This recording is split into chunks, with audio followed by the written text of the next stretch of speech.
India has finally found its 101st Ramsar site. That's right. Welcome back to the latest update series of Drishti IAS. This is Divya Kawatra, and today we are going to discuss about the 101st Ramsar site of India. Let's find out what that site is and let's understand how it was so important that it was declared the 101st site for India. Shall we? Yes? All right, let's begin with that. And according to the current news, what happened was Union Minister for Environment, Forest and Climate Change announced the designation of Glaw Lake, that is spelled Glow Lake. Okay, please remember that. It is also sometimes spelled Glow Lake. It is the same. It is not different. It is not wrong. Please remember that. In Arunachal Pradesh. Where is it located? In Arunachal Pradesh, and that has been declared as India's 101st Ramsar site, that is wetland of international importance. All right. This marks Arunachal Pradesh's very first Ramsar site. Please remember that for India, it is 101st, but for Arunachal Pradesh, it is the very first one ever. Right. And if you look at the image, just imagine how beautiful this is. Isn't that so? Yes, it's extremely beautiful site, and just look at this lake, that is Glow Lake. What do we call it? Glow Lake, and that has been accustomed as 101st Ramsar site in India. Is that clear? Yes. Is it beautiful? Do you agree? Is it beautiful? Absolutely. All right, if we talk about the geographical and topographical feature, as you can see in the image, it has a very secluded zone, right? So let's understand the geographical aspect of it. First of all, if we talk about the location, it is located in the Lohit district. Which district? Lohit district of southeastern Arunachal Pradesh, where southeastern Arunachal Pradesh, nestled in the Eastern Himalayas at an elevation of approximately 1500 meters above the sea level. All right. Yeah. Next, if we talk about the lake hydrology, it is a high altitude, natural, please remember this, natural, perennial freshwater lake. You do know UPSC loves these kinds of questions. These statements can be easily manipulated. So here, please remember, natural, perennial, freshwater lake. What kind of lake it is? Natural, perennial, freshwater lake. Can you remember that? Yes? Okay. So now covering an area of around 8 kilometers square with a circumference of 4 to 5 kilometers. Fed continuously by perennial mountain streams and runoff. Not a river, but perennial mountain streams and runoff. Since it is in Lohit district, let me tell you how UPSC can confuse you. Since it is in Lohit district and since it is Arunachal Pradesh, they will say that this is fed by Lohit river, a stream of Lohit river. Does that seem possible? Lohit, the name of the district. Arunachal Pradesh, Lohit river can be there, right? And then they say that this is fed by a stream of Lohit river, or that is a distributary of Lohit river, right? Exactly. Now, in that manner, it might seem correct, but right now, please remember that it is fed continuously by perennial mountain streams and runoffs. All right? Yes? Okay. Next, if we talk about the river hydrology, the Glow Lake serves as a primary source for Kamlang River. It doesn't get the water from the river, but it does serve as a source for the river, that is Kamlang River, which flows through the sanctuary and eventually joins Lohit River. That is a major tributary of Brahmaputra system, right? So this becomes very clear that actually we are giving it a tributary rather than actually taking away from it. All right, please remember this. And then boundaries, if we talk about it, it is bounded by Lang River to the north and contiguous with the Namdapha National Park. Which national park? Namdapha National Park to the south. The nearest base settlement is Wakru town, right? Nearest settlement is Wakru town. That is where it is located. Do you understand that? Yes. Which river? Lang River and Namdapha National Park. All right. That is the structure. Protected area context, if we talk about the Kamlang Tiger Reserve, the establishment, it was declared a wildlife sanctuary in 1989. 50th Tiger Reserve under Project Tiger in 2016, covering a total area of 783 kilometers square, declared an ecosystem sensitive zone, ESZ, that is an anthropogenic pressure, right? Yeah. Coexistence of 4 big cats, tiger, common leopard, clouded leopard and slough leopard. Very amazing.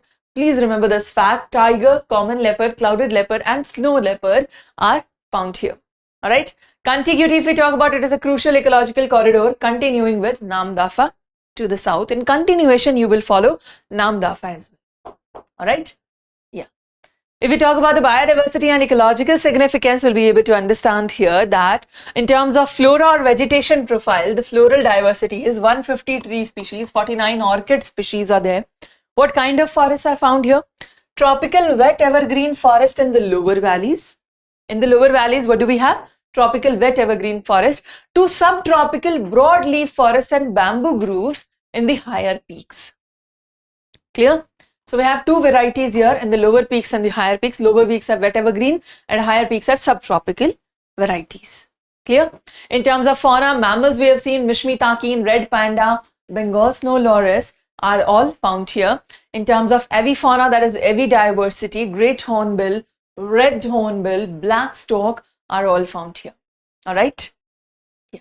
In terms of ecosystem services, it functions as a critical carbon sink, natural flood buffer and regulator of regional microclimate. Clear? Yes. There are many indigenous communities also here, many tribal communities. Sustaining here, the buffer and peripheral zones are inhabited by them. The Miju, Mishmi, Diaro Mishmi, Idu Mishmi, Lisu and Chakma. Right? And we know about Chakma, right? Recently, Chakma tribe was already in news anyway. Do you remember that? Yes? Exactly. So these are the tribes located here. And if we talk about the cultural connection, local Mishmi communities possess deep-rooted traditional ecological knowledge. Right? They have large-scale knowledge regarding natural features of the forest, the sacred features of the forest, how we are to use them, how are they utilized. All that knowledge, the deep knowledge that we assume to get from the tribal people, right? Exactly. The cultural landmark, if we talk about, it is located close to the Parshuram Kund.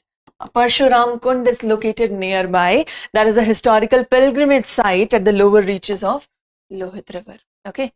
Which Kund? Parshuram Kund. Alright? Okay. Now, if we talk about the fact that Ramsar Convention actually declared this, let's talk about it. It is an international designation for wetlands under Ramsar Convention on Wetlands. Under this convention, they list out different wetlands that need protection. Once they are protected, once they are rehabilitated, they are taken off the list. Okay. So now, India has also been a part of it. It became a part of it in 1982. The convention was created in 71 and entered into force in 75. To qualify, a site must have at least one of the 9 criteria that are proposed. Okay. If we talk about India's network in the Ramsar site, by 2014 we had 26 Ramsar sites. Now 100th Ramsar site was recently declared, that is Jayaprakash Narayan Bird Sanctuary or the Surhetal in the Balia district of UP. Now that we are discussing 101st site, Glaw Lake, where is it? Where is it located? Arunachal Pradesh. Very nice, very nice, very nice. Now, other recent proposals under consideration, these are under consideration and might soon get the recognition also. That is Sukhna Wetland in Chandigarh, Gosabara Wetland Complex in Gujarat, So Jheel in UP. These are the proposed ones. Okay, on that note, we have an information for you. ISGS Foundation course live from Noida classroom, English medium, is beginning from 24th of August. When is it beginning? From 24th of August. That will have structured classes. We'll have modules for printed notes as well. Mains capsule, prelims capsule, evaluation, AI powered learning, 24 mains test, prelim test, current affair magazine for 3 years. You get all this for 3 years. That's right. All right. You can take the benefit of this. A batch starts from 24th August. Please don't forget the date. When does the batch start? 24th of August. And by then you can join the batch, join the foundation course to get benefit of all of this. How do you join that? You go to Drishti IAS Learning website or Drishti IAS Learning app, or you can give us a call on 87501 87501. All right. Okay. Now, if you want to join us for more latest updates, more current affairs discussions, we have a class running at 8:30 AM live Monday to Saturday on Drishti IAS English channel. You can join that too. On that note, we have a question for you based on the Ramsar site that we have just discussed. Please solve the question and give us your answer in the comment section. Yeah. Read the question quickly about the Glaw Lake that we have just discussed. Done? All right, let us know your answer in the comment section. That's about it. That is the 101st Ramsar site of India, and we have achieved up to that. Let's give it a lot of protection and rehabilitate it. All right? Okay, that's about it. Thank you so much for joining. See you in the next video. Till then, take care. Thank you. Bye-bye. For more informative content, like, share and subscribe, and do not forget to press the bell icon to get the notifications.